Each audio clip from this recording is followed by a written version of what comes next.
Et maintenant, ça va chier des bulles. La chronique BD 220 sur AFC Rock Radio. Bonjour les gens.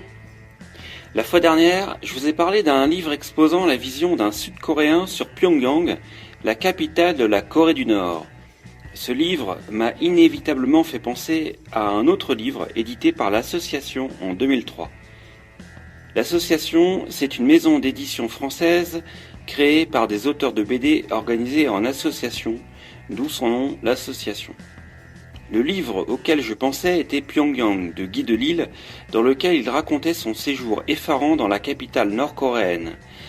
Guy Delisle supervise le travail de studios de dessins animés.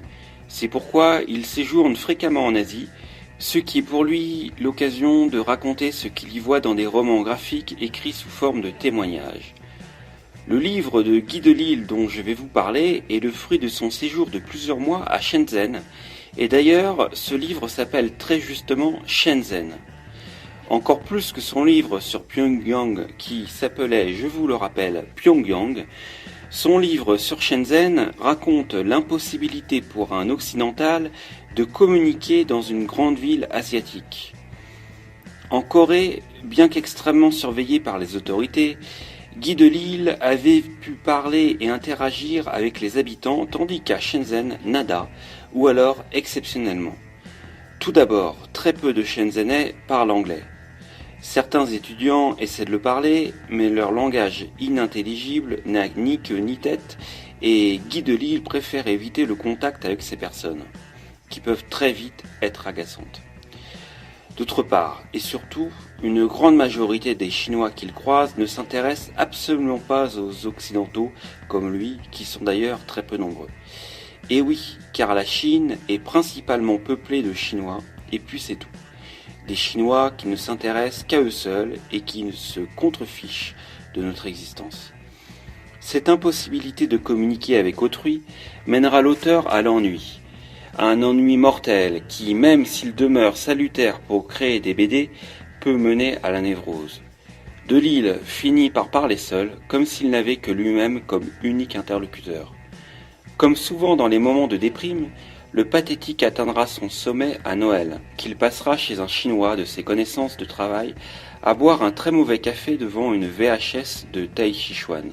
Son séjour prend sens à la moitié du livre quand un événement extraordinaire survient. Une chose qui n'arrive pratiquement jamais, même pour un BDaste, ce qui est, vous l'avouerez, tout de même, un comble.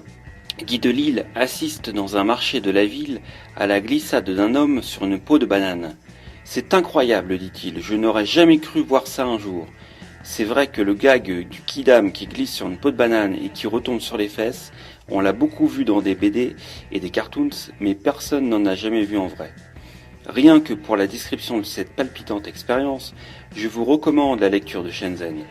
Je vous la recommande également si vous souhaitez en connaître sur les conditions de travail dans l'industrie du dessin animé, dans laquelle on supprime des postes essentiels tels que le layouteur pour faire des économies toujours au détriment de la qualité des dessins animés. Pour ce qui est de Shenzhen elle-même, c'est une grande ville chinoise sur le chemin de Hong Kong quand on vient de Canton. Il y a plus de liberté à Shenzhen qu'à Canton, mais Guy Delisle a trouvé Canton plus vivable et moins ennuyeuse. Le fait d'y avoir mangé du riz cantonais y est peut-être pour quelque chose, mais il n'y a pas que ça. Il y a à la fois trouvé l'exotisme qu'il recherchait en Chine et du vrai café. Ce livre, intitulé Shenzhen et réalisé par Guy Delisle, fait 152 pages et est vendu par l'association au prix de 19 €. Eh bien, figurez-vous que je vous l'offre si vous êtes le prochain participant qui mettra 20 € ou plus dans la récolte de fonds que j'ai mise en place sur KissKissBankBank pour publier ma prochaine BD, que j'ai dessinée moi-même avec mes petits doigts. Vous pouvez participer à cette récolte de fonds à partir de 5 € seulement. Pour cela, rendez-vous sur 120bd.fr/kiss. Cette page vous redirigera vers celle de la collecte sur le site KissKissBankBank. Bisous tendresse et à la semaine prochaine. Vous venez d'écouter Ça va chier des bulles, la chronique BD 220 sur AFC Rock Radio. Vous pourrez réécouter cette chronique samedi à 10h et lundi à 7h30.